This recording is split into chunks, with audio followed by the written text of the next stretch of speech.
المتين وقرآنه المجيد. بسم الله الرحمن الرحيم. واستعينوا بالصبر والصلاة. وقال ويؤثرون على أنفسهم ولو كان بهم خصاصة. وقال ربنا لا تزغ قلوبنا بعد إذ هديتنا وهب لنا من لدنك الرحمة إنك أنت الوهاب.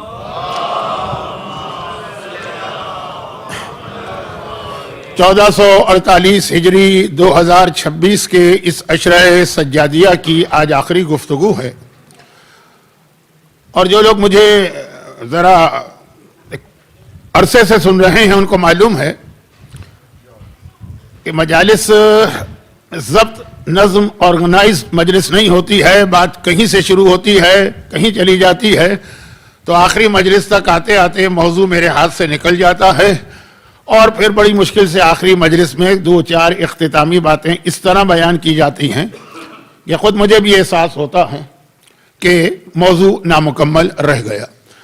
اور چونکہ اب ایک طویل عرصے تک دوبارہ تو میرا مانچسٹر میں آنے کا کوئی امکان بھی نہیں ہے، بہت زیادہ میری مصروفیات ہیں، اس لیے جلدی آج میں بات کروں گا. ہو سکتا ہے کہ میری مجلس کی سپیڈ آپ کو بہت زیادہ لگے. میں شکر گزار ہوں بہرحال اس عزاخانے کی انتظامیہ کا کہ جس نے مجھے اس خدمت کا موقع دیا کہ میں مانچسٹر کے مومنین کی بھی خدمت کے قابل ہو سکا، اور خاصا میرے لیے ایک اچھا تجربہ تھا. بہت احتیاط سے ایک جملہ کہہ رہا ہوں کیونکہ وقت کم ہے تو کہیں الفاظ کا انتخاب غلط نہ ہو، کہ خاص ریپوٹیشن مانچسٹر کی میرے ذہن میں بھی تھی اور میرے جاننے والوں کے بھی. اس کے بالکل برعکس مجھے یہاں کا ماحول ملا. شکر گزار ہوں تمام لوگوں کا، آپ لوگوں کا.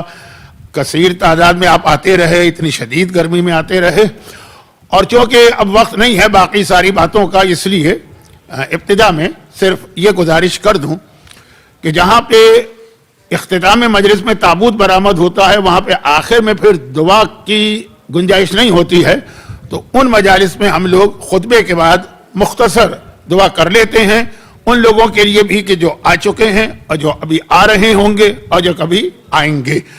اختتام مجلس میں پورا مجمع ہوتا ہے، شروع میں لوگ کم ہوتے ہیں، لیکن یہ دعا میں سب کو شامل کرتے ہوئے پروردگار ان تمام مومنین و مومنات کی جو ان مجالس میں شرکت کر رہے ہیں، خصوصاً آج کے دن، ان کو دنیا اور آخرت کی ہر پریشانی سے محفوظ کرے، ان کی تمام حاجتوں کو پورا کرے. خدا بندہ ان کے تمام مرحومین کی مغفرت فرما، خصوصاً جن مرحومین کے لیے ابھی ایصال ثواب ہونے والا. ہمارے تمام بیماروں کو شفاء کاملہ عطا فرما. ایک بچہ پہلے دن سے بہت اصرار کر رہا ہے، پروردگار اسے بھی، اس کے علاوہ جن نے التماس سے دعا کی ہے. بعض مومنین بیٹیوں کی شادی کے حوالے سے پریشان ہیں تو ان کا مسئلہ، بعض اولاد نرینہ کے حوالے سے پریشان ہیں. اب بہت زیادہ دعاؤں کی ضرورت نہیں ہے. میں نے ایک مجلس اسی پہ پڑھی تھی کہ معصوم نے فرمایا کہ جو لمبی دعائیں سن کے قبول کرتا ہے وہ مختصر بھی. تو ہر قسم کی پریشانی اور مصیبت پروردگارہ، آج میرے بیمار امام کی شہادت کا دن ہے، ان کے تصدق میں ان تمام مومنین و مومنات کی پریشانیاں دور فرما. لیکن ہم خود غرض بھی نہیں ہیں اور ہونا بھی نہیں چاہیے. تو خالی ہم ہی نہیں، دنیا بھر میں جہاں جہاں صاحبان ایمان ہیں، محبان علی ہیں، عزاداران امام مظلوم ہیں، ان کی مال، جان، عزت، آبرو، اولاد کی حفاظت فرما. ان پہ ظلم کرنے والوں کا خاتمہ فرما، اور ہمیشہ ظلم کے اختتام کے لیے اپنی آخری حجت، جس کا بہت زیادہ انتظار میرے چوتھے امام کو تھا، اپنی آخری حجت وارث معصومین امام زمانہ کے ظہور میں تعجیل فرما. آج کی مجلس کے حوالے سے ایک التماس کی گئی ہے تو اس کو بھی ہم لوگ شروع ہی میں ادا کر لیں، آخر میں تو تابوت کی وجہ سے مناسب نہیں ہوگا. مرحوم غلام حیدر جعفری اور مرحومہ زاہدہ حیدر، اس کے علاوہ جو لوگ آج کی مجلس میں شریک ہیں، ان تمام مومنین کے مرحومین، ان تمام مومنات کے خاندان کے مرحومین، کل مرحوم مومنین و مومنات، خصوصاً تمام شہداء، ایک مرتبہ سورہ فاتحہ.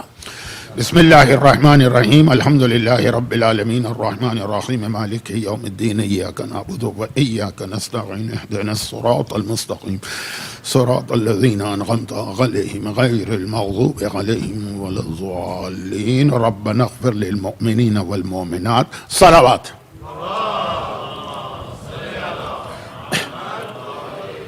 موضوع بہت زیادہ پھیل تو گیا تھا، لیکن زیادہ جو اصل ہمارا فوکس تھا وہ یہ تھا کہ آخری زمانہ تو ویسے ہی معصومین نے بار بار وارننگ دی کہ لوگوں کے ایمان ضائع ہو جائیں گے، لیکن جس آیت کی میں نے تلاوت کی ہے یہ آخری زمانے کی آیت تو نہیں ہے نا، سورہ آل عمران کی آیت.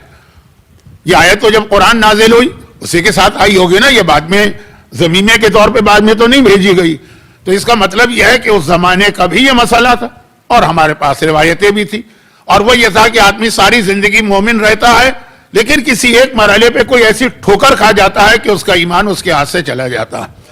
اس آیت کو شہزادی کونین نے اپنے اس خطبے میں بھی بیان کیا جو واقعاً معصوم کے لیے لفظ مناسب نہیں ہے لیکن ایک ماسٹر پیس خطبہ ہے، خطبہ فدق جو شہزادی نے دربار خلافت میں دیا تھا. اس خطبے میں بھی اس آیت کو بہت نمایاں طریقے سے ایک بہت اہم مقام پر بیان کیا ہے اس مجمع کے سامنے کہ شاید اس وقت سب سے زیادہ اس آیت کی ضرورت اسی مجمع کو تھی کہ ربنا لا تزغ قلوبنا بعد اذ ہدیتنا، اے خدا ہدایت ملنے کے بعد ہم دوبارہ گمراہی کی طرف نہیں جائیں، دوبارہ ہمارے دل ٹیڑھے نہ ہونے پائیں.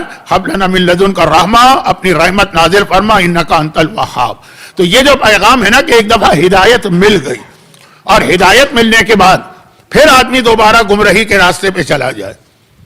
بہت مختصر ایک جملہ کہتا ہوں چونکہ یہ جو جملہ میں کہہ رہا ہوں یہ عام طور پہ میرے موضوعات میں نہیں ہوتا ہے، تو جو آدمی کسی عنوان پہ گفتگو نہیں کرتا ہے زیادہ تو اس کے الفاظ کا انتخاب بعض اوقات غلط ہو جاتا ہے.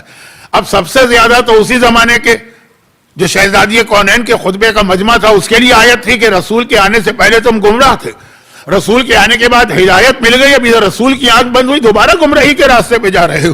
ربنا لا تزغ قلوبنا بعد اذ ہدیتنا.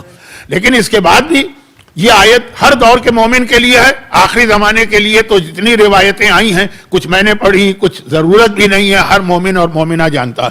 لیکن اب سوال یہ پیدا ہوتا ہے کہ ایسا ہوتا کیوں ہے؟ بہت ساری اس کی وجوہات ہیں، ان میں 3-4 باتوں کا بیان بھی ہو رہا تھا اور یہ عرض بھی کیا جا رہا تھا کہ پھر خالی اسلام نے مسئلہ نہیں بتایا، حل بھی بتایا کہ کس طریقے سے اس کو روکا جائے. یعنی جو انسان کو ہدایت مل گئی ہے وہ مرتے دم تک ہدایت پر باقی رہے. ایک واقعہ میں بہت پڑھتا ہوں لیکن وہ وقت نہیں ہے، وہ 2 بھائیوں کا واقعہ کہ ایک ساری زندگی ہدایت پہ رہا، ایک ساری زندگی گمراہی پہ رہا، آخری گھنٹے میں چینج ہو گیا اور اس کے بعد پھر موت کے حوالے سے واقعہ اکثر میں پڑھا کرتا ہوں لیکن اس وقت موقع نہیں. تو اب جو چیزیں امام معصوم نے بیان کی کہ خاص طور پر جو چیزیں ہمارے ایمان کو ضائع کرنے والی ہیں ان سے بچو، اور جو ایمان کو بچانے اور محفوظ کرنے والی ہیں پروٹیکشن آف ایمان، ان کو اپنے گھروں میں لے کے آؤ. اب جلدی جلدی یہ باتیں جو 2-3 باتیں رہ گئی ہیں ان کو آپ تک پہنچانا ہے. پھر ایک خیال کرتے ہوئے کہ آج چوتھے امام کی شہادت کا دن ہے، گرچہ دن ختم ہو رہا ہے لیکن ابھی تک تو دن ہے. ایک اور ذمہ داری اس موقع پہ میں ہمیشہ ادا کرتا ہوں اور اس کے بعد پھر کچھ امام کی سیرت کے اہم واقعات اور مصائب. تو اب جو بات بیان ہو رہی تھی ایمان بچانے والی چیزیں، اس کے اندر وہ جو عیاشیوں کا ماحول بنایا جائے گا، وہ جو گانے کا ماحول بنے گا، وہ جو بے حجابی کا ماحول بنے گا، وہ جو اندرا گاندھی کی مشیر کا واقعہ بھی میں نے پڑھا تھا. ایک تو ان چیزوں سے اپنے آپ کو بچانا ہے. وقت کم ہے تو میں بطور خلاصہ بھی وہ پرانی مجالس کا ذکر نہیں کر رہا. دوسری چیز جو کل رات کے واقعے میں آئی تھی اور وہ یہ تھی کہ ایک غلطی آدمی سے ہوگی اور یقیناً ہوگی، لیکن اپنی غلطی کو مان لینا یہ ایک بہت بڑی بات اور فوراً توبہ کر لینا تاکہ سارا معاملہ صاف ہو جائے، ساری چیزیں ڈیلیٹ ہو جائیں.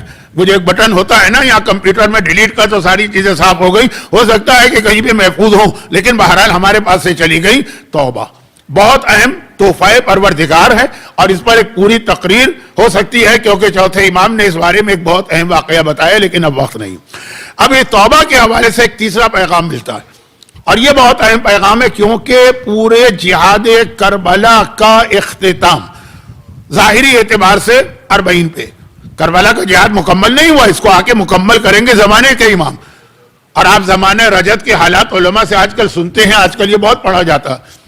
میں 40 سال پہلے بلکہ 45 سال پہلے پڑھ کے فارغ ہو چکا ہوں لیکن آج کل بہت پڑھا جاتا ہے کہ شمر دوبارہ دنیا میں آئے گا، حرملہ دوبارہ دنیا میں آئے گا، خولی دوبارہ دنیا میں آئے گا، عمر سعد دوبارہ دنیا میں آئے گا، ابن زیاد دوبارہ دنیا میں آئے گا، یزید دوبارہ دنیا میں آئے گا. اور اس کے بعد پھر کربلا کا جہاد ان معنوں میں ہوگا جہاں حسین اور حسین کے اصحاب پر کوئی پابندی نہیں ہوگی. لیکن ایک بالکل الگ موضوع ہے رجعت. واپس آ جائیے اصل موضوع پہ کہ ظاہری اعتبار سے جو 61 ہجری کے کربلا کا جہاد شروع ہوا وہ اختتام کو پہنچا 40 پر. تو زیارت اربعین کی اہمیت بہت زیادہ قرار دی گئی، اور اس کا وہ جملہ وہ میں یقیناً تکرار کروں گا کیونکہ خلاصہ ہے، لِيَسْتَنْقَذَ عِبَادَكَ مِنَ الْجِهَالَ وَالْحَيْرَةِ الضَّلَالَ۔ خداوندہ میں گواہی دیتا ہوں کہ آقا حسین اور ان کے اصحاب نے اپنی جانیں قربان کی ہیں تاکہ لوگوں کو جہالت سے نکالا جائے۔ جہالت میں ساری چیزیں آ جاتی ہیں، لیکن اس کے صرف ایک چھوٹے سے حصے کو میں ابھی ابتدا میں موضوع بنا رہا ہوں۔ جہالت میں ساری چیزیں آ جاتی ہیں، البتہ جن کا تعلق دین اور اسلام سے، وہ جہالت نہیں ہے کہ آدمی الف بے لکھنا نہیں جانتا ہو، ABCD نہ جانتا ہو، وہ نہیں۔ اسی لیے اس کی فوراً بعد لفظ ہے من الجہالہ والحیرۃ الضلالہ، گمراہی سے بچانے والی جہالت۔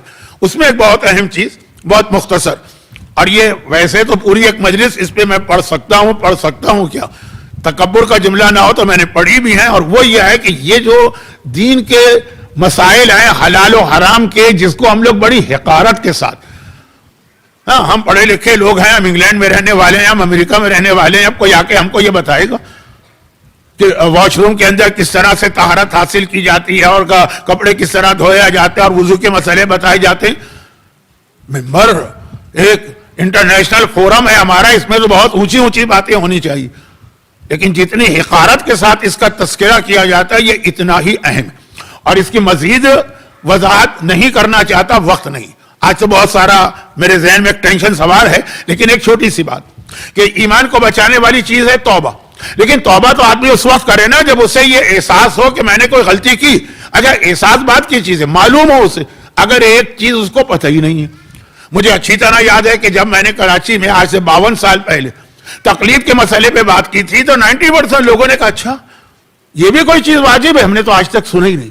اور پھر ان لوگوں نے تقلید کی اور ایسی پکی تقلید کی کہ ہم لوگوں کی تقلید سے ان کی تقلید بڑھ گئی۔ یعنی وہ لوگ دشمن نہیں تھے جیسے آج کل ہے نا، مراجع کے دشمن، تقلید کے دشمن، اجتہاد کے دشمن، نہیں، معلوم ہی نہیں تھا۔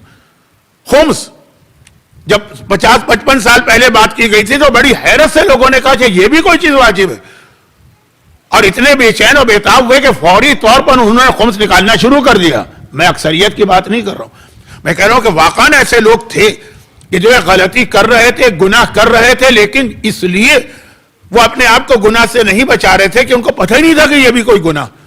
اب مثلا خمس دینے والے بھی مجھے اچھی طرح یاد ہے، کچھ مجھے اپنی جوانی یاد آ رہی ہے تو اچھی طرح یاد ہے کہ باقاعدگی سے خمس دینے والوں کو جب بتایا کہ بھائی آپ قبرستان میں قبر خریدتے ہیں اور 1 سال استعمال نہیں ہوئی کیونکہ آپ زندہ بیٹھے ہوئے، اس کا مطلب یہ کہ ابھی آپ اپنی قبر میں نہیں گئے، اس کا بھی خمس واجب۔ قبر کا بھی خمس ہوتا ہے، بڑی حیرت کے ساتھ سوال ہوتا ہے۔ آپ کربلا سے بڑی عقیدت کے ساتھ کفن لے کے آئیں، یہ میرا جو دوسرا حصہ ہے تقریر کا نا، اس میں یہ تھوڑی سی ایک چیز آئے گی، کربلا کا کفن لے کے آئیں اور آپ کے گھر میں پڑا ہوا، اس کا بھی تو خمس واجب ہے۔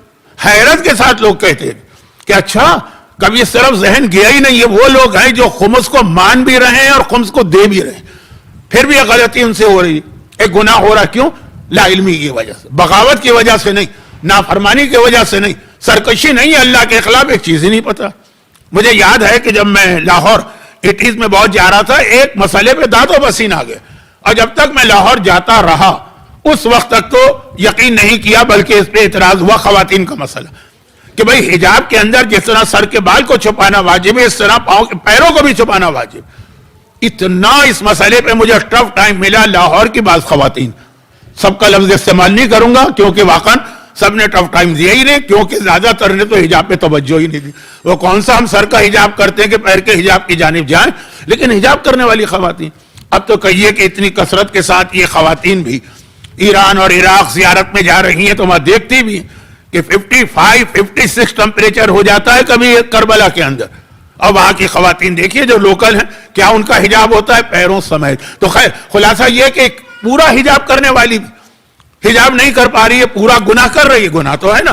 اب وہ لا علمی میں اللہ معاف کرے وہ الگ چیز ہے، لیکن مسئلہ یہ ہے کہ یہ ان لوگوں کی میں مثال دے رہا ہوں جو باغی نہیں ہیں، سرکش نہیں ہیں، نافرمان نہیں ہیں، شریعت کا مذاق نہیں اڑاتے ہیں، دین کو کم اہم نہیں سمجھتے ہیں، لیکن معلومات نہ ہونے کے نتیجے میں آدمی ایسی غلطیاں کرتا چلا جاتا ہے، اور جیسے ہی پتہ چلتا ہے بھائی دیکھیں یہ تو بہت چھوٹی چھوٹی باتیں، اتنے بڑے مسئلے لوگوں کو نہیں پتا تھا کہ جی اپنی بھابھی سے بھی پردہ کرنا واجب ہوتا ہے۔ اچھا دیور اور بھاوت کا عورتوں نے اعتراض کیا کہ دیور تو ہمارا بھائی جیسا ہے. بھائی جیسا کیا چیز ہوتی ہے؟ یہ جیسا ویسا نہیں چلتا اسلام میں، لیکن چلتا تو. بلکہ دیور بھاوت کے بھابھی کے مذاق بہت مشہور ہے ہمارے یہاں ہندوستان اور پاکستان میں. وہ حرام لیکن نہیں مان رہے. کیوں؟ اس لیے نہیں کہ شریعت کو نہیں مانتے ہیں، وہ ان چیزوں کی معلومات نہیں رکھتے ہیں. تو خیر بات تو کہیں اور جا رہی ہے، جا تو کہیں اور نہیں رہی ہے. میں واپس آتا ہوں. تو توبہ ایک بہترین ذریعہ ہے جس کے ذریعے آپ اپنے ایمان کو بچا سکتے ہیں. لیکن توبہ بھی آدمی اس وقت کرے گا نا جب اسے معلوم ہو کہ میں نے کوئی غلط کام کیا. اور جیسے ہی معلوم ہوتا ہے، واقعاً ایسے نیک لوگ کہ فوری طور پہ اپنی غلطی کی اصلاح کرتے ہیں. تو جب اتنا تم میں جذبہ ہے غلطی کی اصلاح کا، تو غلطی ہوئی کیوں؟ کہ اس لیے ہوئی کہ ہمیں کسی بتانے والے نے نہیں بتایا تھا. تو اس لیے چوتھے امام نے بہت زیادہ اس چیز پہ بھی زور دیا. بلکہ ایک جملہ میں کہوں کہ ہر امام معصوم کی امامت جو شروع ہوتی اس سے چوتھے امام کا طریقہ بالکل الگ تھا. چوتھے امام کی امامت شروع ہی ایک مسئلہ شرعی سے ہوئی ہے کہ بیٹا سجاد اب ہماری ذمہ داری کیا ہم ابھی بھی خیمے میں رہ کے جل مرے یا اب پردہ معاف ہے اور ہم باہر نکل سکتے ہیں. بہت مختصر اس لیے کہہ رہا ہوں کہ ہر ایک کو واقعہ معلوم ہے. شام غریبہ میں یہی واقعہ تو پڑھا جاتا. تو یہ وہ امام معصوم ہے کہ جس کی امامت کا آغاز ہی ایک حلال و حرام کے مسئلے سے ہوا. کہاں کربلا کا اتنا عظیم جہاد، اور کہاں بات ہو رہی ہے کہ اب سر پہ اگر چادر نہیں ہے تو باہر نکلے کہ نہ نکلے. وہاں سے امامت شروع ہوئی. تو یہ بھی ایمان کو بچانے کے لیے اپنی معلومات کو بڑھائیے. لیکن وہاں پہ میں نے ایک دن کہا تھا نا کہ اب معلوم ہے شیطان کو بھی کہ یہ اگر معلومات ان کو مل گئی تو جو بہت سارے غلطیاں میں ان سے کرا رہا ہوں ان کی لا علمی میں یہ سمجھ نکلیں گے. تو اب کہاں سے معلومات ملتی ہے؟ مرجے سے. مرجے کی مخالفت، مرجے کے خلاف پروپیگنڈا. اب آج میں ادھر نہیں جا رہا ہوں، ٹائم نہیں ہے. ایک جملہ زبان پہ آ گیا تو میں نے آپ کے سامنے پیش کیا. اس کے بعد اب یہ ذرا بے ترتیب باتیں میں بتا رہا ہوں کہ ایمان بچانے والی بس یہ آخری بات آج کی حد تک. ابھی موضوع بہت باقی ہے، آپ علماء سے سنیں گے، علماء اس کو مکمل کریں گے. بس طالب علم نے تو خالی سٹارٹ کیا. چوتھی بات یہ ذرا سی جتنی باتیں میں نے بتائی اس سے ہٹ کر، لیکن عجیب بات یہ کہ یہ وہ بات ہے جو تقریباً ہر ایک نے سنی، کبھی اس کی طرف ذہن نہیں گیا. ہر ایک، میں نے کیوں کہا؟ میں مجلس پڑھ رہا ہوں، میری ایک نیگیٹو ریپوٹیشن ہے. کتنے لوگ ایسے ہوں گے جن کو مجلس میں آنا ہے چوتھے امام کی وجہ سے، اچھا وہ پڑھ رہے ہیں، ان کی مجلس میں جا کے کیا کریں؟ نہ آ ہے، نہ واہ ہے، نہ نعرے ہیں، نہ کوئی لطف اندوزی کی بات ہے، نہ کسی کے اوپر کوئی ٹونٹنگ ہے، نہ کوئی ایسی باتیں ہیں. کتنے ایسے لوگ ہیں. تو اب یہ کہ ہم جیسے لوگوں کی مجلسیں تو لوگ آتے ہی نہیں، بور ہوتے ہیں گھنٹہ بیٹھ کے بقول ان کے. مجھ سے خود ایک صاحب نے کہا تھا، خود براہ راست، یہ اس وقت کی بات ہے جب میری اتنی عمر نہیں تھی.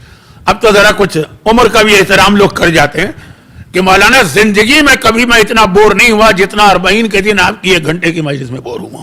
تو خیر مجھے بھی معلوم ہے.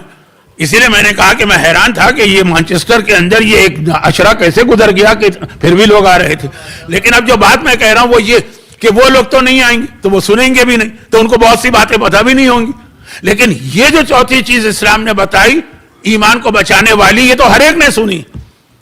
یا تو آپ نے، یعنی بات ان کی ہو رہی ہے جن کی شادی ہو چکی، اپنی شادی کے موقع پہ سنی.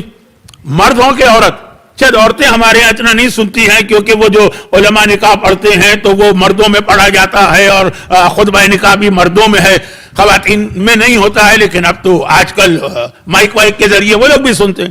لیکن اپنی شادی جس کی نہیں بھی ہوئی ہو یا بہت پہلے ہوئی ہو، اب تو بھول بھال بھی گیا ہے، تب بھی جس شادی میں آپ جائیں گے ایمان بچانے والی چوتھی چیز آپ کو بتائی جاتی ہے.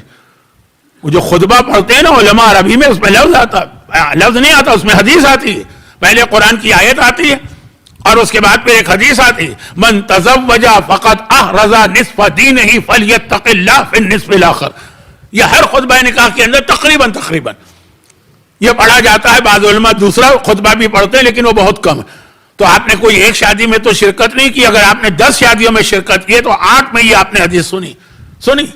آپ یہ نہیں کہہ سکتے قیامت کے دن کہ ہم کو تو کسی نے یہ بتایا ہی نہیں. سنا ہے آپ نے، یہ الگ بات ہے کہ شاید سمجھا نہ ہو. اسی لیے مردے کی تلقین میں خالی یہ نہیں کہتے کہ سن، بلکہ کہتے ہیں اسمع و افہم، سن بھی اور سمجھ بھی کہ کیا کہا جا رہا. وہ بھی تو عربی میں ہوتی ہے نا. لیکن خیر وہ تو قبر میں جاتے ہی باب مدینۃ العلم کھل جاتا ہے، تو جس کو عربی کا ایک لفظ بھی نہیں آتا وہ پوری عربی سمجھنے لگتا. تو ابھی دنیا میں آئیے، کیا میں نے جو حدیث پڑھی ایسے مشہور ہے، خطبہ نکاح کے علاوہ بھی مشہور ہے، جو شادی کرے گا وہ اپنے نصف آدھے دین کو بچا لے گا. اب اسے خالی آدھے دین کی فکر کرنا ہے, باقی آدھا دین تو بچ گیا آپ کا, یہ شادی کی وجہ سے. تاریخ مرجعیت کے عظیم ترین مراجع میں سے ایک کا واقعہ, بہت جلدی عظیم ترین مراجع میں سے ایک کا واقعہ, اور وہ ہیں مرجع جن کی تقلید میں اب تک باقی ہوں, حضرت آیت اللہ العظمی آغا سید ابو القاسم الخوئی. تاریخ مرجعیت کی ایسی شخصیتیں بہت کم نظر آئیں گی, بلکہ آپ کے اسی انگلینڈ میں ایک ہیں بزرگ جو اتنا مرجعیت کے خلاف بولتے ہیں عربی میں, اور انگلش میں بھی کبھی لیکچر ہوتے ہیں, آپ لوگوں کا ان سے اتنا انٹریکشن نہیں ہے, لیکن اس وقت بدنام زمانہ اس حوالے سے ان کا بھی میں نے وہ ایک نہیں کئی دفعہ یہ جملہ سنا کہ پوری شیعہ تاریخ میں مرجع کو مانتے ہی نہیں, مرجع کو کافر کہتے ہیں, مشرک کہتے ہیں, بلکہ یہ کہتے ہیں کہ بتوں کے آگے سجدہ کرنے والا مشرک قابل معافی ہے, مرجع کو ماننے والا قابل معافی بھی نہیں ہے, یہ اس سے بھی بڑا شرک ہے. خیر, تو میں کہہ رہا ہوں کہ جو کل میں نے ایک جملہ کہا تھا دشمن بھی مانتا, انہوں نے بھی کہا کہ پوری تاریخ مرجعیت میں اتنا عظیم مرجع کوئی نہیں گزرا. ان کا وہ واقعہ مجھے یاد ہے کہ جب عراق ایران جنگ ہو رہی تھی اور اس وقت صدام جنگ تو شروع کر بیٹھا پھر پھنس گیا. ایسا بھی ہوتا, کوئی طاقت کوئی ظالم جنگ شروع کرتا ہے اس کو بہت آسان سمجھ کے کہ یہ کیا, یہ تو چند منٹوں کی بات, پھر جو پھنس جاتا ہے تو اب اس کی سمجھ میں نہیں آتا اس سے نکلے تو کیسے نکلے.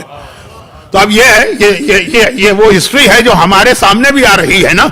تو اب وہاں صدام نے جنگ شروع کر دی کہ ابھی انقلاب آیا ہے, ایران کی فوج ختم کر دی گئی ہے, پورا سسٹم ٹوٹا ہوا ہے, کوئی نظام نہیں ہے. انقلاب آرام سے نہیں آیا, لیکن اور میں تو کیا بولوں, میں تو آپ کو وہ باتیں بتاؤں گا جو میں نے گواہوں سے سنی ہے یا اس زمانے کے میڈیا میں سنی ہے. حجت الاسلام آغا معظم علی قمی صاحب جو آپ کے ریزیڈنس عالم ہیں, اتنے قابل احترام, وہ زمانے میں اس کے فوراً بعد وہاں تھے, وہ تو آپ کو آنکھوں دیکھی بات بتائیں گے. صدام نے سوچا کیا مشکل ہے, فوج ہی ختم ہو گئی, میں حملہ کروں گا منٹوں میں یا چند دنوں میں قبضہ ہو جائے گا. لیکن پھر جو ریزسٹنس ہوا, اس وقت بھی جو قربانیاں دی گئیں, آج بھی جو قربانیاں دی جا رہی, اس وقت جو قربانیاں دی گئیں, تو اب وہ پھنس گئے. اب کس طرح سے اس سے نکلے وہ, اس نے ایک طریقہ یہ اختیار کیا کہ سینئر ترین مرجع اس وقت آغا خوئی تھے, عظیم, ان کے حالات کی طرف میں چلا گیا. تو آج کی مجلس تو چھوڑیں, پورا صرف ہو جائے گا, اور وقت میرے پاس آج کم ہے تو بہت جلدی سے ٹو دا پوائنٹ. کہا یہ نجف میں, نجف عراق کا حصہ, یعنی ایک طرح سے میرے کنٹرول میں, میرے ملک میں, اگر ان سے میں مدد لے لوں اور اتنا سینئر مرجع امام خمینی کے خلاف کوئی فتویٰ دے دے, ایک جملہ کہہ دے, ایک جملہ, وہ میرے لیے کافی ہوگا. یہ وہ سوچ رہا تھا.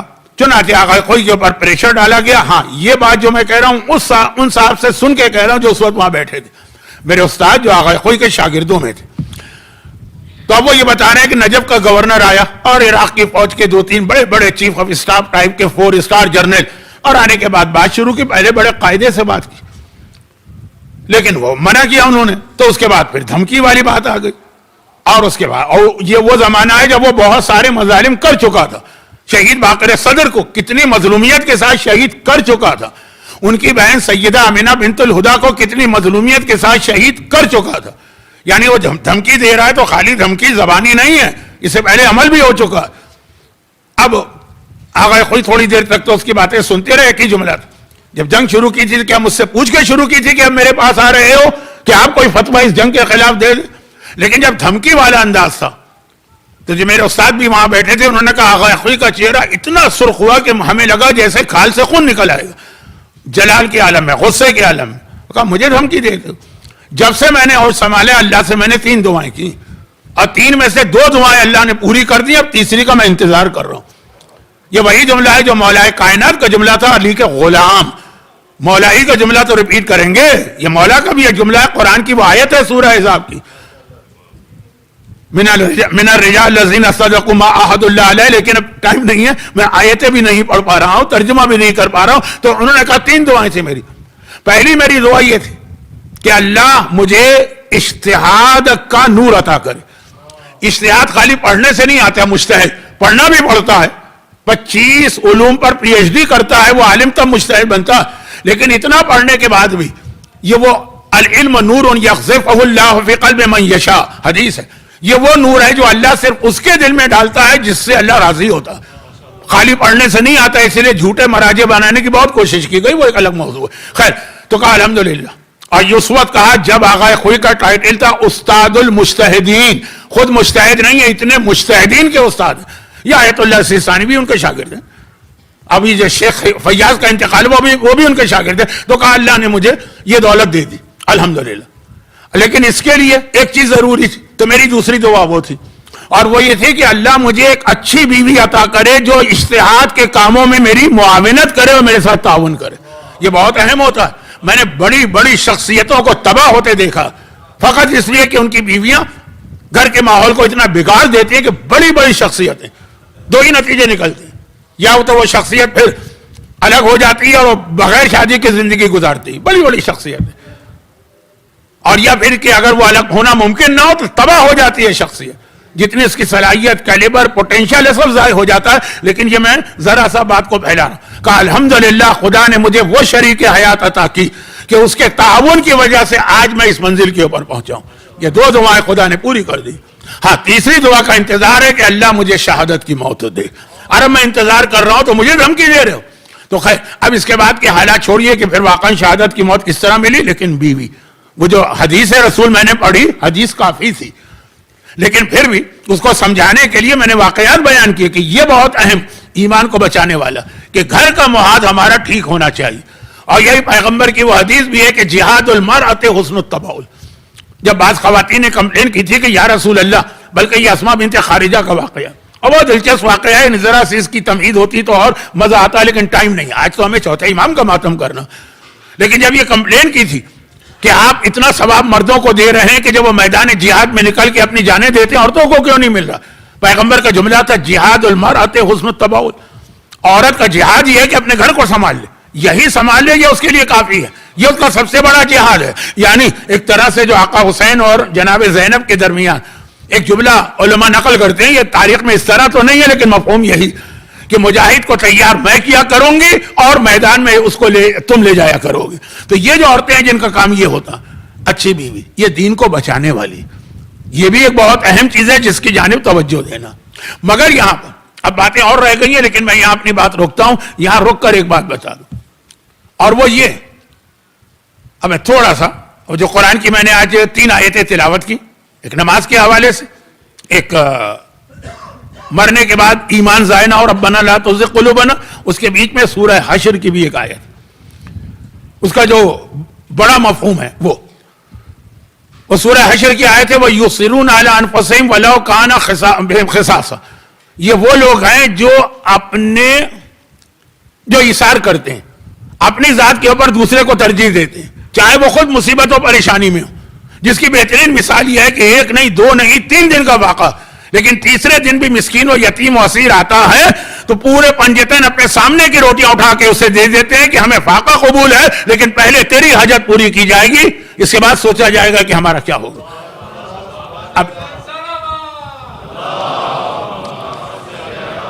اب ایسا عمل تھا کہ اس عمل کے لیے دنیا کے سارے الفاظ ختم, اس کی تعریف کے لیے صرف قرآن کا سورہ دہری آ کے اس کا حق ادا کر سکتا. تو وہ قصیدہ پڑھتا ہوا آیا. یہ جو اہل بیت کی ایک خاصیت ہے اس کی طرف آ رہا ہوں.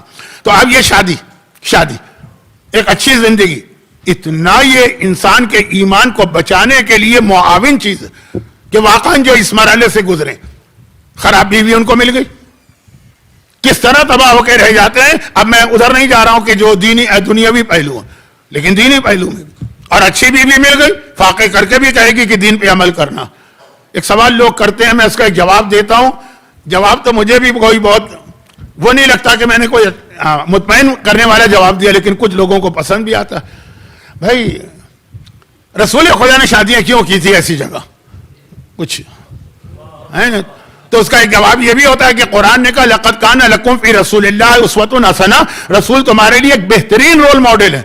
اچھی بیوی کے ساتھ کیسے گزارا کرو یہ بھی رسول کو بتانا ہے. خدیجہ طاہرہ ام سلمہ, اور بری بیوی مل جائے تو کیسے گزارا کرو یہ بھی رسول کو بتانا.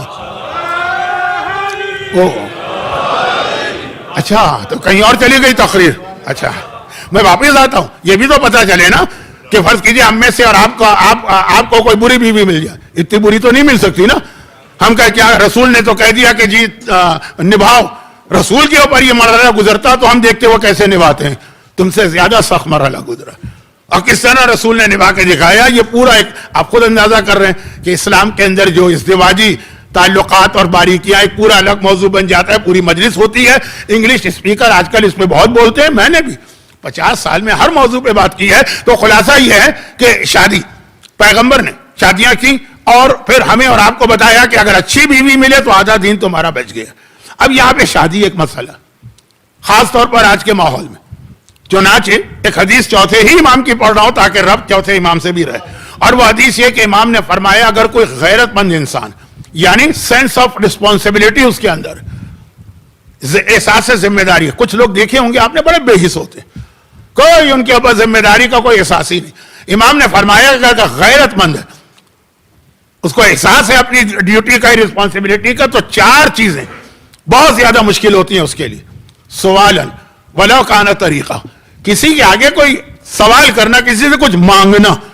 یہ لفظ مانگنا غیرت مند کے لیے بہت بڑی چیز ہے. ولو کان طریقہ, خالی چاہے اتنا ہی پوچھ رہے ہو کہ راستہ بتا دو. مانگنا غیرت مند کے لیے. اب آج کل ضرورت نہیں ہے نا, وہ جی پی ایس میں کوئی لڑکی آپ کو ہی بتا رہی ہوگی first right, second right, third exit, فلا فلا فلا. لیکن سوال, اور اب یہ اس پہ ہر ایک پہ ایک مجلس ہو سکتی ہے لیکن ٹائم نہیں. دینن ولو کان درہما, قرضہ, جس کے ذمہ داری کا احساس ہے. قرضہ بہت بڑی چیز ہے. ولو کان درہمن, چاہے خالی 1 درہم لیا ہو. یہاں سینکڑوں پاؤنڈ لے کے لوگ ہضم کر جاتے ہیں اپنے پارٹنر کے یا اپنے گھر والوں کے یا اپنے میراث کے چکر میں, ڈکار تک نہیں دیتے. پاکستان میں بعض دواؤں کے لیے اشتہار آتا تھا, لکڑ ہضم, پتھر ہضم. یہ اتنے لوگوں کے اسٹمک ہوتے, لیکن امام فرماتے ہیں اگر غیرت مند ہے تو 1 درہم بہت بڑی چیز ہے. اور سفرن ولو کانا فرسخا, اور ٹریولنگ, چاہے وہ خالی 1 فرسخ جانا ہو. فرسخ وہ ڈسٹینس ہے جو 2 جمعہ نماز میں ہونا لازم ہے.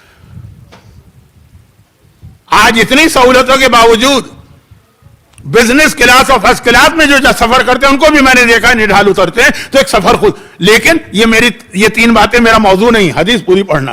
بنتن ولو کانا مریم, کسی کے گھر میں اگر کوئی بیٹی بیٹھی ہو, چاہے وہ مریم جیسی صاحب فضیلت کیوں نہ ہو. اگر سینس آف رسپانسبلٹی ہے, اگر احساس ذمہ داری ہے, تو باپ اور ماں کی راتوں کی نیند اڑ جاتی.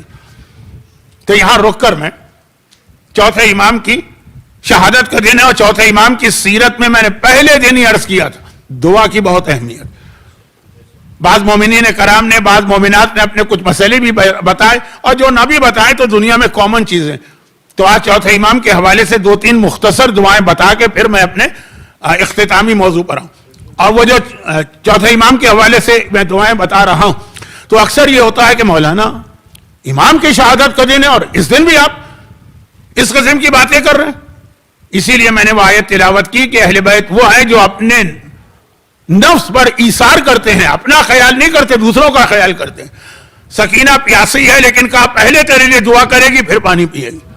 جب لٹا ہوا قافلہ کوفے میں پہنچا تو حبیب ابن مظاہر کی بیوہ پہلے سے بیٹھی تھی مکان کی چھت پر. شہزادی کو سلام کیا. شہزادی نے کہا کہ تم یہاں, میں تمہیں ڈھونڈ رہی تھی تاکہ تجھے تیرے شوہر کا پرسہ. یا 18 لاشیں زینب کے گھرانے کے ہیں, لیکن زینب کو خیال ہے کہ پہلے اس کو پرسہ دینا. ہمارے پاس روایت سورہ دہر روایتوں میں روایتیں. چنانچہ اعمال عاشورہ کی دعائے صفوان, جسے دعائے القمہ کہتے ہیں, وہی پڑھ لی. دل ہی نہیں چاہتا دعا پڑھنے کا. خداوندہ رزق میں برکت عطا فرما, خداوندہ ہمارے مسئلے حل کرا. یہ عاشورہ کے دن ہم اعمال عاشورہ میں پڑھ رہے ہیں, زبردستی پڑھوایا جا رہا. امام نے کہا کہ یہ تمہیں دعا آج پڑھنا ہے, کیونکہ امام اپنے چاہنے والوں کی پریشانی کا خیال اپنی پریشانی سے زیادہ کرتے ہیں, تو اس لیے اس میں کوئی قباحت نہیں. بہت مختصر بات. نمبر 1, اب جیسے جو مسئلہ میں نے بتایا شادی کا, تو شادی کے حوالے سے بہت سارے اسلام نے کچھ اعمال بھی بتائے ہیں. ایک ذرا مشکل ہے سورہ مریم کی روزانہ تلاوت, بہت اہم ہے. اور موقع ملے تو ہفتے میں 1 مرتبہ سورہ طارق کی 3 بار تلاوت. لیکن یاد رکھیے کہ ہمارا کام دعا کرنا, قبول کرنا نہ کرنا اس کے اختیار میں. یہ کیوں کہہ رہا ہوں, بعض اوقات لوگوں کی دعا قبول ہو جاتی ہے, پچھتاتے ہیں کاش یہ دعا قبول نہ ہوتی. پورے واقعات بھی ہیں میرے پاس معصومین کے زمانے کے. لوگ آتے ہیں پھر کہتے ہیں مولا یہ دعا کو الٹا کرتی ہے. امام نے کہا نہیں, کمان سے نکلا ہوا تیر اور یہ والی دعا واپس نہیں ہوتی. مثلا بہت تڑپ رہا ہے کوئی آدمی اپنی بیٹی کی شادی کے لیے, چلے یہاں رک کے میں اپنے الفاظ میں دعا کر لوں کیونکہ چوتھے امام کا ممبر ہے, ذکر ہو جائے. پروردگار و تمام والدین جو اپنی بیٹیوں کی شادی کے حوالے سے پریشان ہیں ان کو بہترین اور مناسب رشتے عطا فرما. لیکن یاد رکھیے کہ یہ میری اپنی زندگی میں ایک بار نہیں 25 دفعہ واقعات ہوئے کہ لوگوں نے پہلے دعا مانگی, بتا دیجئے کہ شادی ہو جائے, بہت دعا کر کے تھک گئے, اور اس کے بعد کہا کہ کوئی ایسی دعا بتائیے کہ علیحدگی ہو جائے. یہاں تو شاید پھر بھی آسان ہو, پاکستان میں طلاق ایک مسئلہ تھا, اب تو خیر وہاں بھی آسانی کا ایسا ناہنجار اور بدبخت قسم کا شوہر ملا, اس سے تو بہتر تھا ساری زندگی وہ اسی طرح بیٹھی رہتی. میں واقعات نہیں پڑھ رہا ہوں, ٹائم نہیں ہے, آپ میری پریشانی محسوس کر رہے ہوں گے. مجھے آپ کے ماتم کا بھی احساس ہے اور تابوت کی زیارت مجھے خود بھی کرنا, تو جلدی جلدی بات کر رہا ہوں. تو دعا کریں, مجلس میں بھی دعا ہو گئی, ایک آدھ دعا میں نے بتا بھی دی. اب اگر دیر ہو تو یہی سمجھیے اس میں میرے حق میں بہترین نمبر 1. نمبر 2 دن عذاب قبر کی بات آئی, کیونکہ جمعرات سے موضوع شروع ہوا, جمعہ جو کل کا دن تھا 2 دن چل. اب عذاب قبر کا جو بھی تذکرہ میں نے کیا, میں نے اپنے انداز میں نہیں کیا, ورنہ تو سارا مجمع اگلے دن بھاگ جاتا, لیکن جو بھی کیا, ایک سوال یہ ہے کہ خالی عذاب قبر اسلام نے بتایا کہ پروٹیکشن بھی بتایا, بہت ساری چیزیں بتائیں, بہت ساری, جس میں 2-3 بہت اہم بات بتا رہا ہوں. سورہ ملک, سورہ ملک قرآن کریم کا وہ سورہ ہے جو 29واں پارہ وہاں سے شروع ہوتا ہے. ویسے تو سورہ کا نمبر 67 ہے, لیکن 29واں پارہ, تبارک الذی بیدہ الملک. مسجد النبوی میں ایک آدمی گھبرایا آیا, اس کی آنکھیں پھٹی ہوئی, ایسا لگ رہا کوئی خوفناک منظر دیکھ کے آیا. یا رسول اللہ, میں ابھی آ رہا تھا صحرا سے, تو ایک ایسی چیز کہ بالکل میرا دل میرے قابو میں نہیں ہے, میں کیا دیکھا. پیغمبر نے کہا کیا ہوا, کیا بیٹھو آرام سے کرو, مسجد میں ہو, میرے سامنے ہو, کوئی مسئلہ نہیں. کہا میں آ رہا تھا تو وہاں پہ پھر مجھے اسٹے کرنا پڑا, مدینے سے چند میل کے فاصلے پر. میں درخت کے نیچے بیٹھ گیا, تھوڑا سانس میں سانس لے لوں, فریش ہو جاؤں, پھر شہر میں جاؤں. تو اب میں جیسے میری عادت تھی وہاں بیٹھ کے میں نے تلاوت قرآن شروع کر دی. اور جیسے تلاوت قرآن شروع کی, ایک مرتبہ ایک آواز آئی, غیبی آواز, تیرا بہت بہت شکریہ کہ تو نے ہمیں کتنے بڑے عذاب سے محفوظ کر دیا. یا رسول اللہ, یہ تو لگ رہا ہے کوئی جن تھا, کوئی بھوت تھا, کوئی ایسی چیز تھی, کوئی دور دور نظر نہیں آ رہا, خالی جگہ, اور غیبی آواز آ رہی. اب شکریہ, میں نے تو کچھ بھی نہیں کیا. پیغمبر نے کہا تو قرآن کی کیا تلاوت کر رہا تھا؟ کہا سورہ ملک کی تلاوت کر رہا تھا, چھوٹا سا سورہ ہے, آسان سورہ. پیغمبر نے کہا یہ وجہ ہے, سورہ ملک وہ سورہ ہے کہ جہاں پڑھا جاتا ہے نا, رحمت خدا وہاں پھیل جاتی. جیسے میں ایک مثال دیتا ہوں اپنی مجلسوں میں, کہ ایک آتا ہے نا ہمارے یہاں ایئر فریشنر, کہ آپ نے اس کا اسپرے کیا, وہ آپ نے 2-4 بسٹ مارے, چاروں طرف خوشبو پھیل گئی. سورہ ملک رحمت کا اسپرے ہے کہ جہاں پڑھا جاتا ہے, تلاوت کیا جاتا ہے, رحمت پھیل جاتی ہے, اور اتنا پھیلتی ہے کہ جتنے لوگ وہاں پہ ہیں سب کو اس رحمت میں حصہ ملتا ہے. جہاں پہ تو نے سورہ تلاوت کیا وہ صحرا تھا, اس میں کئی لوگوں کی قبریں تھیں, ان میں کتنے ایسے تھے جو عذاب قبر میں گرفتار تھے. تیرے سورہ کی تلاوت کی وجہ سے اللہ نے رحمت جب پھیلائی, ان کا عذاب دور ہو گیا. اس کی نیت بھی نہیں تھی, اس کا ارادہ بھی نہیں تھا, اس نے سوچا بھی نہیں تھا کہ میں قبر کے مردوں کو ثواب پہنچاؤں.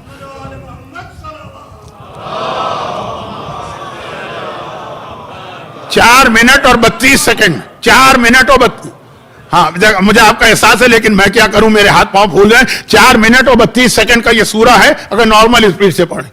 اور جس اسپیڈ سے میں مجلس پڑھ رہا ہوں شاید یہ 3 منٹ سے بھی کم میں ختم ہوئے. کوشش کریں کہ اپنی عادت بنا لیں, یوں نہیں بنا سکتے تو شب جمعہ. خیر اس سورہ کے اندر پیغام بھی بہت سارے اہم ہیں, لیکن وہ بات کی چیز, سورہ شروع یہاں سے ہوتا ہے کہ اللہ نے موت و حیات کو پیدا کیا, تو عذاب قبر سے بچنے کا یہ ایک بہترین طریقہ. دوسری بات, سورہ الہاکم التکاثر ہر رات کو سوتے وقت پڑھو, تو اتنا سا سورہ. یاد ہوگا آپ کو کہ نماز وحشت قبر, جب مردے کو دفن کرتے ہیں تو پہلی رات ایک نماز پڑھی جاتی ہے نا, اس کے 2 طریقے ہمارے پاس روایتوں میں آئے ہیں. ہمارے یہاں ایک مشہور ہے, دوسرا بھی ہے, اور اس میں یہ ہے کہ پہلی رکعت میں الحمد کے بعد 2 بار قل اللہ, آیت الکرسی نہیں, اور دوسری رکعت میں الحمد کے بعد 10 مرتبہ الہاکم التکاثر کا سورہ. بہت اہم سورہ ہے. حتیٰ زرتم المقابر, اگلی آیت یہ, پہلی آیت کیا ہے, مال و دولت کی کثرت نے تمہیں غافل کر دیا, لیکن کب تک غافل رکھا, جب تک کہ تم قبروں کی زیارت نہیں کر رہے ہو. جب قبروں کی زیارت کی تو یاد آیا کہیں اور جانا. بہت یہ سورے کے بہت فضائل ہیں, لیکن میں کہہ رہا ہوں کہ نماز وحشت قبر, بلکہ آغا سیستانی تو فرماتے ہیں کہ یہ 2 نمازیں ہیں نا, ان کا ٹائمنگ بھی الگ ہے. اگر ایک آدمی کا انتقال آج ہوا, اس کو دفن کرنا ہے 6 مہینے کے بعد, 4 مہینے بعد, تو جب دفن ہوگا اس کے بعد نماز وہ پڑھو گے جو ہمارے یہاں مشہور ہے, آیت الکرسی والی. ٹائم کم ہے تو آپ دیکھ رہے ہیں, میں ہر چیز شارٹ کر رہا ہوں. اور اگر کسی کا آج انتقال ہو اور تمہیں نہیں پتا وہ کب دفن ہوگا، جیسے اکثر ایسا ہوتا ہے کہ اطلاع آ گئی پاکستان سے کہ جی فلاں صاحب انتقال کر گئے، یہ پتہ نہیں چلتا ہم کو آسٹریلیا میں بیٹھ کے کہ ان کو ابھی دفن آج کیا جا رہا ہے، کل کیا جا رہا ہے، کیا ہو رہا ہے۔ تو اگر کسی کے انتقال کی خبر آئی دفن ہوا کہ نہیں ہوا، پہلی رات جو آتی ہے تو اس میں یہ دوسری والی نماز وحشت پڑھی جاتی ہے، الہاکم التکاثر والی۔ جب کوئی کنفرم دفن ہو جائے تو پہلی والی نماز اس رات، اور جب ایک موت آ گئی یہ پتہ نہیں چلا کب دفن ہوگا تو پھر یہ سورہ الہاکم، یہ بہت اہم۔ اور تیسری اہم ترین چیز ہم میں سے ہر ایک کی جانے قربان و مشہد کے اوپر، لیکن ابھی بہت تذکرہ مشہد کا ہوا شہید قائد کی تدفین کے حوالے سے۔ مشہد مقدس میں 8ویں امام کی زری کے سرحانے جو حدیث لکھی ہوئی ہے وہ والی حدیث ہے، اگر کفن پہ لکھواؤ تو یہ کفن مرنے والے کو عذاب سے بچاتا۔ بھئی عذاب آئے گا تو پہلے کفن ہے پھر جسم ہے نا، وہ روک لیتا، لیکن نہیں، یہ عجیب حدیث۔ عام طور پہ جیسے قرآن کے سورے ہیں، حدیثیں، یہ کہا جاتا ہے یہ حدیث پڑھو، یہ حدیث لکھو، یہ وہ حدیث ہے کہ اصل حدیث اتنا نہیں بچاتی ہے جتنا اس کے راویوں کا سلسلہ بچاتا ہے۔ راویوں کے سلسلے کا نام ہے ہمارے یہاں سلسلۃ الذہب۔ سلسلہ کہتے ہیں چین جو عورتیں گلے میں پہنتی ہیں ہار، اور ذہب مانے سونا، گولڈن چین ہے یہ، کیونکہ یہ اسی مشہد کے قریب نیشاپور میں 8ویں امام نے حدیث نقل کی تھی۔ لوگوں نے کہا تھا اپنے جد کی کوئی حدیث سنائیے، امام نے نقل کی، لیکن کہا پہلے اس کے راوی سنو۔ میں نے اپنے معصوم بابا سے سنا، انہوں نے اپنے معصوم بابا سے سنا، انہوں نے اپنے معصوم بابا سے سنا، انہوں نے اپنے معصوم بابا سے سنا، انہوں نے اپنے معصوم بابا سے سنا، انہوں نے معصوم رسول سے سنا، رسول نے جبرائیل سے سنا، جبرائیل نے خود آسمان پہ پروردگار عالم سے سنا۔ حدیث کیا ہے؟ یہ اتنا اہم مسئلہ نہیں ہے، یہ خالی راویوں کے نام کفن پہ لکھو، چھٹے امام کا نام، 5ویں کا نام، یہ نام معصومین کے نام پورے نام ہیں۔ میں چونکہ آپ کو بار بار صلوات پڑھوانے کا موقع نہیں دینا چاہتا تھا، ٹائم نہیں ہے، دل میں آپ پڑھ رہے ہیں تو میں نے نام نہیں لیے کہ وہ نام عذاب قبر سے یہ کفن بچائے، یہ کفن جو نام لکھے ہوئے ہیں یہ روکے گا، یہ عذاب قبر کی بات۔ اس کے بعد ایک چیز آتی ہے روزی کے حوالے سے، یہ بھی بہت بڑا مسئلہ، کیونکہ اگر آدمی کے رزق کے اندر وسعت نہ ہونا تو دنیا میں اس کی ذلت اور رسوائی ہوتی، بار بار دعاؤں میں خدا بندہ اتنا مجھے رزق عطا فرما کہ کسی کے سامنے ذلیل نہ ہونا پڑے۔ تو ایک آیت قرآن کی ماشاء اللہ لا قوت الا باللہ، اسی ایام اعظم میں 2 دفعہ پڑھ کے آیا ہوں، کیونکہ اس کے ساتھ مقداد کا واقعہ بھی، اور بہت اہم واقعہ۔ مقداد پیغمبر کے وہ عظیم صحابی ہیں کہ لسٹ میں ان کا 3 نمبر تو ہے، ایمان کے 10 درجے ہیں، سلمان نے 10 کے 10 حاصل کی۔ آج کل اکثر سروے وغیرہ آتے ہیں نا، آپ بھی کوئی کسی بھی کمپنی سے کوئی سروس لیں تو اس کے بعد وہ اپنا ایک سروے فارم بھیجواتے ہیں، ایئر لائن میں ٹریول کیا ان کی طرف سے آ گیا، بینک سے آپ نے کوئی ڈیلنگ کی ان کی طرف سے آ گیا، کس سروے کے اندر وہ ایک آخری سوال ہوتا ہے کہ آپ کتنے نمبر ہم کو دیں گے آؤٹ آف 10۔ تب یہ آؤٹ آف 10 تو بہت مشکل ہوتا ہے، لیکن بہرحال ایک سسٹم ہے، یہ اسلام نے شروع کیا۔ پیغمبر نے فرمایا ایمان کے 10 درجے ہیں، سلمان کو 10 کے 10 ملے، ابو ذر کو 10 میں 9 ملے، مقداد کو 10 میں 8 ملے، 3 نمبر پر ہے، لیکن 8 بھی بہت بڑی چیز ہے۔ ایک چیز میں امام نے کہا کہ مقداد سلمان سے بھی آگے، جیسے اسکول میں بچہ پڑھتا ہے نا 10 سبجیکٹ، معلوم ہوا اوور آل ہر ایک کے نمبر ہم نے جمع کیے، یہ فرسٹ آیا، لیکن انگلش میں دیکھا تو اس کے نمبر زیادہ، جو سیکنڈ آ رہا ہے لیکن انگلش میں اس کے نمبر زیادہ۔ مقداد ایک چیز میں سلمان سے بھی افضل ہے۔ اب وہ بیان کرنے کا موقع نہیں تو میں مقداد کی شخصیت بتا رہا ہوں، بہت اہم شخصیت، لیکن بہت غریب تھا، کھانے کو کچھ نہیں تھا، غربت کے ہمارے بری حالت، اور پھر پیغمبر نے اپنی بہن کی شادی کر دی، کزن کی، فرسٹ کزن کی، کیونکہ ایک صحابی کے عبد الرحمن ابن عوف مشہور ہے، دشمنی اہل بیت میں بھی نام آتا ہے، تو ایک مرتبہ کہا کہ مقداد تم جوان ہو، طاقتور ہو، بہت زیادہ طاقتور بھی تھے، شادی کیوں نہیں کرتے؟ کہا دے دو اپنی بیٹی مجھے۔ وہ تو آگ بگولا ہو گیا، ہمارے یہاں برادری سے باہر تو شادی ہوتی ہی نہیں ہے، مجھے ہندو والا سسٹم ہے نا، ہم تو کمیونٹی والے ہیں، صرف شادی کریں گے تو اپنی برادری میں، تم نے توہین کر دی۔ غصے میں مقداد کو نکالا، مقداد رسول کے پاس آ گئے، یا رسول اللہ میں نے اسلام قبول کیا، اسلام میں سب برابر ہوتے ہیں، یہ کیا کہا؟ پیغمبر نے کہا مقداد زیادہ ٹینشن مت لو، پریشان نہ ہو، وہ نہیں کر رہا، میں اپنی بہن کی شادی تو اس سے کرتا ہوں، اور اپنی فرسٹ کزن اپنی پھوپھی کی بیٹی کی شادی کی مقداد سے۔ اللہ کے رسول کو اتنا خیال تھا، لیکن اب غربت بہت زیادہ، پیغمبر نے اپنی ایک پھوپھی کی بیٹی ایک کزن کی شادی زید سے کی تھی، وہ نہیں ایڈجسٹ کر سکی، ان کو یہی تھا کہ میں بنی ہاشم ہوں، میں خاندان رسول ہوں، زید تو رسول کا غلام ہے، پیغمبر نے مجھے غلام کے گھر بھیج دیا, روزانہ میاں بیوی میں جھگڑے, طلاق ہو گئے. زید واحد صحابی رسول ہیں جن کا نام قرآن میں آیا, نام آیا ہے زید کا, اور کسی کا نام نہیں آیا قرآن میں. جیسے میں نے کہا تھا کہ قرآن میں کسی عورت کا نام نہیں ہے سوائے جناب مریم کے, اور کسی مرد کا نام نہیں ہے پیغمبر کے زمانے کے اصحاب میں. ورنہ تو ابو لہب کا ذکر بھی ہے, لیکن اصحاب میں صرف زید کا. طلاق ہو گیا. مگر یہ بچی پیغمبر نے شادی کی ہے, کسی نہ کسی طرح گزارا کر رہی, اور مقداد تو خود بھی بہت اچھے تھے, لیکن غربت. ایک مرتبہ جا کے کہا یا رسول اللہ مجھے خود احساس ہے کہ میں اپنی بیوی کا حق ادا نہیں کر پا رہا ہوں, کوئی دعا بتائی. پیغمبر نے کہا ماشاء اللہ لا قوت الا باللہ پڑھا کرو. یہ قرآن کی آیت. کس سورے کی آیت؟ جس سورے کی تلاوت آقا حسین کے کٹے سر نے کی تھی, سورہ کہف کی آیت. اس کے فوراً بعد خدا نے کہا فاسا ربی ان یؤتینا خیرا. یہ آیت پڑھو, یہ جملہ پڑھو, اللہ تمہیں دولت عطا کرے گا, دولت عطا کرے گا. مقداد نے شروع کر دی. ایک دن وہ گئے, پرانے زمانے میں شہروں میں تو گھروں میں تو ٹوائلٹ ہوتے نہیں تھے, شہر سے باہر ہوتے تھے. آج بھی پنجاب اور سندھ کے کئی دیہاتوں میں لوگ کھیتوں میں جاتے ہیں. مقداد گئے وہاں پہ, صبح کا وقت ہے, ابھی وہ ضرورت سے فارغ ہو رہے ہیں کہ سامنے ایک چوہا نکل کے آ گیا. ایک چوہا نکل آیا, صحرا تھا نا, زمین میں سے, بل میں سے, اور اس کو منہ میں کوئی چیز دبی ہوئی تھی. فجر کا وقت قریب ہے, یہ آئے ہیں تاکہ وضو کر کے پھر مسجد میں جا کے نماز پڑھیں. اب یہ اپنی جگہ سے اٹھ نہیں پاتے, پوزیشن ایسی ہے, میں کچھ چیزیں بتانا نہیں چاہتا. پھر وہ گیا, پھر آیا, پھر گیا, 17 مرتبہ چوہا گیا اور آیا.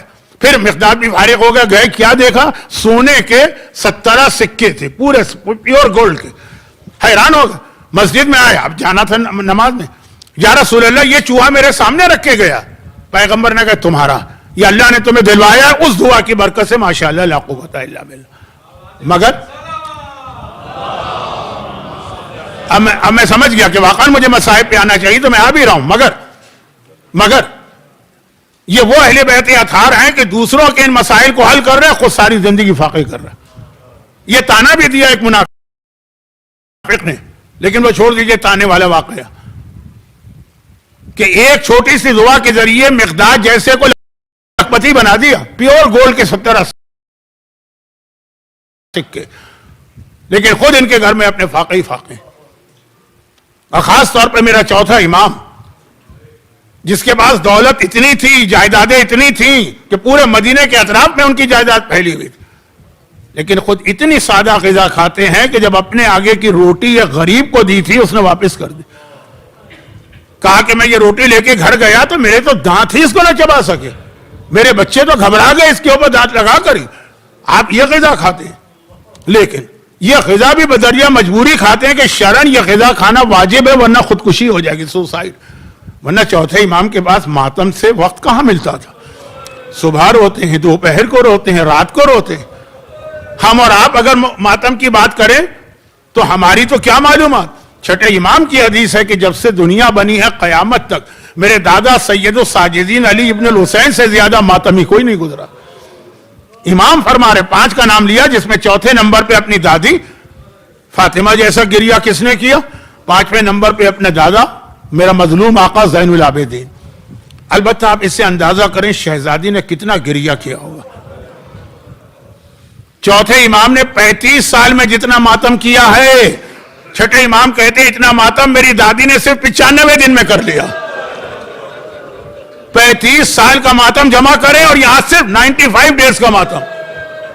فاطمہ تو اب ایسا لگ رہا ہے نعوذ باللہ دنیا میں رونے ہی کے لیے آئی تھی, مگر یہ ساری قربانیاں دین اسلام کے لیے دے رہی ہیں. چوتھا امام اور ماتم, لیکن اس انداز کا ماتم ہے کہ ماتم بھی ہے اور عبادت بھی.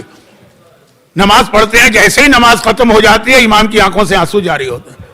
مولا نماز پڑھ کے کون روتا ہے؟ کہا یہی نماز تو ہے جو میرے بابا کو پوری نہیں کرنے دی گئی. وضو کا پانی آتا ہے, اتنے آنسو جاری ہوتے ہیں کہ پانی میں مل کے ہی آنسو ایسا پانی بن جاتا ہے, اس سے وضو نہیں ہو سکتا. ارے یہ وہی پانی تو ہے جو میرے گھرانے کو نہیں ملا. روزہ رکھتے ہیں, شام کو افطار کا وقت آتا ہے, غذا آتی ہے, سادی غذا, لیکن امام کی چیخیں نکل جاتی. ہائے میرا بھوکا اور پیاسا گھرانہ. حج پر جاتے ہیں, خانہ کعبہ نظر آتا ہے, چیخ مار کے بے ہوش ہو جاتے ہیں. ارے میں حج کروں گا لیکن میرے بابا کو حج مکمل نہیں کرنے دیا. اور اتنا روتے ہیں کہ آج بعض لوگوں کو لگے گا کہ شاید یہ بڑھا چڑھا کے پیش کیا جا رہا ہے. تاریخ میں لکھا مدینہ منورہ میں عموماً لوگ باہر سے آتے ہیں عمرے کے لیے، زیارت کے لیے. ایک ایسا ہی آدمی مدینے میں باہر سے آیا تھا. جب مدینے میں لوگ آتے ہیں وہ چاہتے ہیں اپنی ہر نماز مسجد میں پڑھیں. تو یہ جو مسافر ہے، زیارت کرنے والا زائر ہے، وہ مسجد کی طرف جا رہا ہے، جانے میں کچھ دیر ہو گئی تو وہ جلدی دوڑ رہا. دیر کے اندر آدمی جو ہے نا وہ عام راستہ چھوڑ کے گلیوں سے جاتا. وہ گلی سے جا رہا تھا، تیزی کے ساتھ جا رہا ہے کہ قریب کے مکان کی چھت سے اس کے لباس پر کچھ پانی گرا. اب یہ گھبرا گیا کہ میں مسجد میں جا رہا ہوں، رسول کی مسجد میں، کہیں ایسا تو نہیں ہے کہ نجس پانی ہو، پوچھ تو لوں. گھر کے قریب پہنچا، دروازہ کھٹکھٹایا، غلام نکلا. کیا بات ہے؟ کہا میں مسجد میں جا رہا ہوں نماز پڑھ. اور یہ پانی گرا. غلام نے سر پیٹ لیا. یہ تو کائنات کا پاک ترین پانی. ایک یتیم چھت پر بیٹھا اپنے لٹے گھر کا ماتم کر رہا. یہ اس کی آنکھوں سے نکلنے والے آنسو ہیں جو پرنالے سے تیرے اوپر گرے. اتنا روتے تھے امام سجاد کے جن کے کپڑوں پر یہ پانی آنسو گرتے تھے، ایسا گیلے ہو جاتے تھے جیسے کوئی بارش سے اپنے گھر میں آ رہا. اتنا رو رہے ہیں. منہال کوفی کسی معمولی آدمی کا نام نہیں، امام کے صحابی. اور یہ وہی ہے جسے آقا سجاد نے کہا تھا مختار سے کہنا ہرملہ کو پکڑے، باقی لوگوں کی بات بعد میں. لیکن یہ منہال 30 سال امام کا ماتم دیکھا. ایک دن گھبرا کے کہنے لگے فرزند رسول آپ کب تک روئیں گے؟ 30 سال ہو گئے، صبح دوپہر رات ہر وقت آپ کی آنکھوں میں آنسو. کا منہال تو نے انصاف نہیں کیا. یعقوب کے 12 بیٹے تھے نا، صرف ایک بیٹا وہ بھی مرا نہیں، کھو گیا. تو اتنا روئے کہ وب یزت عیناہ، قرآن کہتا ہے کہ آنکھیں ان کی سفید ہو گئی، نابینا ہو گئے. میں نے تو اپنی آنکھوں سے اپنے 18 یوسفوں کو کربلا کی جلتی ریتی پہ تڑپتے دیکھا. منہال گھبرا گئے. یعنی مخلص مومن کہا مولا میں یہ نہیں کہہ رہا، لیکن شہادت یہ تو ایک بہت بڑا رتبہ ہے نا، اس پر کیوں رونا؟ تفصیلی جواب کا موقع نہیں تھا، ورنہ امام سجاد جناب حمزہ کا ریفرنس دیتے کہ وہ بھی تو شہید ہوئے، رسول نے کیسے ان کا ماتم کیا. کہا تفصیلی جواب کا موقع نہیں. منال ایک بات بتا دے، چلو میں نے مان لیا کہ گھر والوں کی شہادت ایک رتبہ ہے، لیکن یہ بتاؤ بہنوں اور پھوپھیوں کا ننگے سر بازاروں اور درباروں میں جانا، یہ بھی کوئی ایسا رتبہ؟ ارے آقا سجاد ساری زندگی اس وقت کو یاد کرتے ہیں جب میری بہنیں کبھی ننگے سر بازاروں میں لے جائی گئی، کبھی درباروں میں لے جائی. راوی نے ایک بار کہا فرزند رسول ایک سوال کرنا چاہتا ہوں، ڈرتے ڈرتے کر رہا ہوں. میں اس دن بھی ابن زیاد کے دربار میں تھا جس دن آپ کے چچا مسلم ابن عقیل قیدی بنا کے لائے گئے تھے، اور اس دن بھی دربار میں تھا جس دن آپ قیدی بنا کے لائے گئے تھے. مولا میں نے مانا کہ آپ کا چچا مسلم بہت بہادر، لیکن آپ تو امام معصوم ہیں نا، آپ تو مسلم سے زیادہ بہادر. تو مسلم دربار میں آئے تھے، قیدی ضرور تھے، زخمی ضرور تھے، مگر سینہ تان کے آئے تھے، کمر سیدھی تھی، چہرہ بلند تھا. ابن زیاد کی آنکھوں میں آنکھیں ڈال کے بات کر رہے.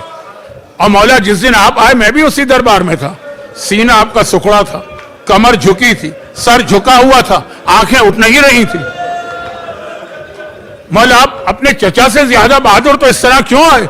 ہائے آقا سجاد فریاد بلند کی، تو نے انصاف نہیں کیا. یہ تو دیکھا کہ میرا چچا کس طرح آیا اور میں کس طرح آیا. کیا یہ بھول گیا کہ میرا چچا اکیلا آیا تھا؟ لیکن جب میں آیا تھا تو محمد کی نواسیاں علی اور فاطمہ کی بہویں میرے ساتھ تھیں. ساری زندگی جو روتے رہے تو اس کے اندر ایک زیادہ رونا الشام الشام الشام کر، اور ایسا روئے ایسا روئے ایسا روئے. اسلام میں قصائی کا پیشہ اختیار کرنا مکروہ. امام نے بتایا اس کی وجہ یہ کہ ان کے دل جو ہے نا بہت سخت ہو جاتے ہیں. لیکن مدینے کے قصائیوں سے بھی پوچھئے وہ کربلا کے اس وارث کے ماتم کا کتنا خیال کرتے ہیں. جیسے ہی میرا مظلوم آقا مدینے کے بازار میں قدم رکھتا ہے سارے قصائی دکانوں پہ پردے ڈال دیتے ہیں، کیونکہ اگر کسی دکان پہ پردہ نہ پڑے اور امام کی نگاہ ذبح شدہ جانور پہ پڑ جائے تو جہاں بھی جا رہے ہیں اپنا راستہ بدل لیتے ہیں.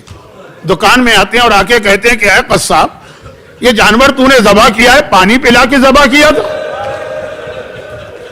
ہاتھ جوڑ کے کہتا ہے فرزند رسول آپ کے جد کی شریعت پہ عمل کرتا ہوں. اتنا پانی پلایا کہ 3 بار جانور نے منہ ہٹا لیا. وہیں کھڑے کھڑے آقا سجاد کربلا کا رخ کرتے ہیں. بابا مدینے کا جانور بھی پیاسا ذبح نہیں ہوتا، لیکن ہائے میرا بابا جو پیاسا تھا جب گلے پہ قاتل کا خنجر چلا. اور یہاں پہ میں ایک بات اور عرض کر دوں، اور وہ یہ ہے کہ مجلس میں نے پہلی دوسری مجلس میں کہا تھا، حالات کو دیکھیں تو چوتھے امام اور امام زمانہ کے حالات بہت زیادہ ملتے جلتے ہیں، اور مصائب کو دیکھیں تو چوتھے امام کے اور شہزادی فاطمہ کے مصائب بہت ملتے جلتے ہیں۔ ایک تو میں نے ابھی حدیث پڑھی کہ دنیا میں سب سے زیادہ ماتم کرنے والے یا فاطمہ زہرا گزری یا میرا مظلوم آقا سجاد گزرا۔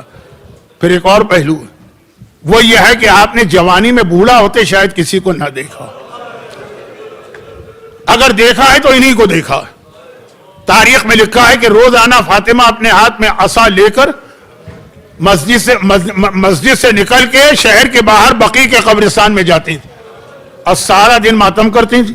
وہ بھی عجیب مجلس تھی، ایسی مجلس کبھی دیکھی کہ مجلس پڑھنے والی معصومہ ہو اور مجلس سننے والے صرف معصوم امام ہو۔ اب یہ تو نہیں پتا کہ شہزادی کیا مجلس پڑھتی تھی، لیکن اتنا میرا دل کہتا کہ اپنا لکھا ہوا نوحہ تو پڑھتی ہوں گی، صبت علیہ مصائب لو انہا، صبت علیہ میں سرنا لیا اور مجلس سننے والے یا حسن یا حسین شام کو اسی طرح عصا ہاتھ میں لے کے واپس آتی۔ میں نے حیرت سے پوچھا کہ فاطمہ کے ہاتھ میں عصا آ گیا، فاطمہ کی عمر کیا تھی؟ 70 سال، 65 سال، 60 سال؟ تاریخ نے کہا رسول کی بیٹی صرف 18 سال کی تھی۔ 18 سال میں فاطمہ اتنا کمزور ہو گئی کہ بغیر عصا کے چل نہیں سکتی۔ اور ادھر واپس آئیے، اہل بیت کا لٹا ہوا قافلہ کربلا سے کوفہ گیا، کوفے سے شام گیا، شام سے واپس کربلا آیا، مدینے پہنچا۔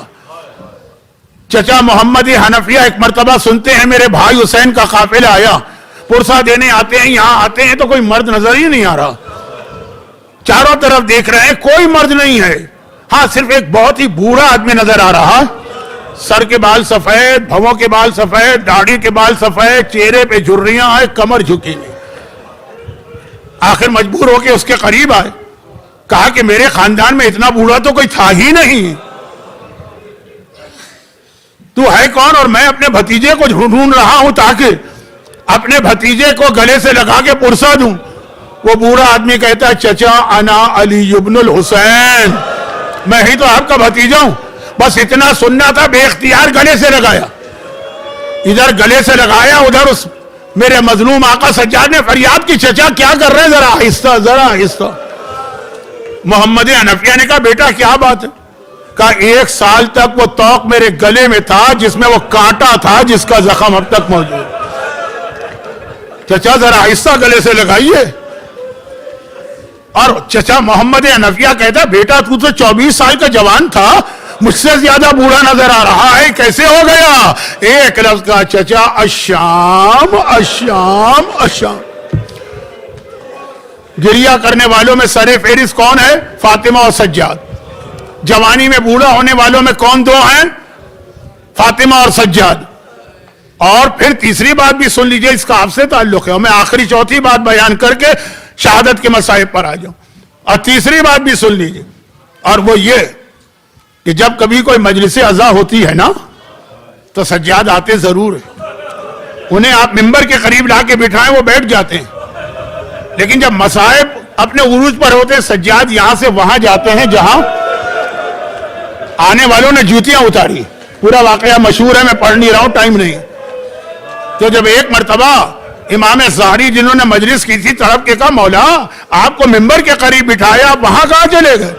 کہا جیسے ہی ذاکر نے مصائب شروع کیے میں نے دیکھا آسمان سے اتر کے میری دادی فاطمہ آ رہی، اور دادی فاطمہ وہاں آ کے بیٹھ گئی ہیں جہاں عزاداروں نے جوتیاں اتاری، اور ان کے حق میں بال کھول کے ماتم کر رہی ہیں، میں دادی کے ساتھ آ گئے۔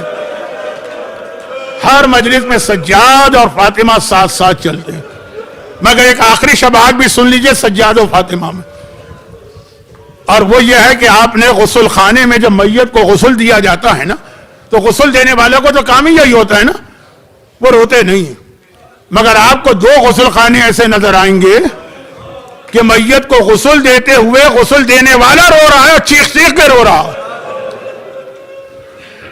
25 محرم میرا مظلوم آقا سجاد دنیا سے گیا، اور ایک مرتبہ امام باقر نے بابا کو غسل دینا شروع کیا، دروازہ بند کیا حجرے کا، جو باہر کھڑے ہیں گھر والے وہ کہتے ہیں کہ ہم نے سنا ہمارا 5واں امام غسل دیتے ہوئے چیخ چیخ کے رو رہا ہے، آواز باہر آ رہی ہے۔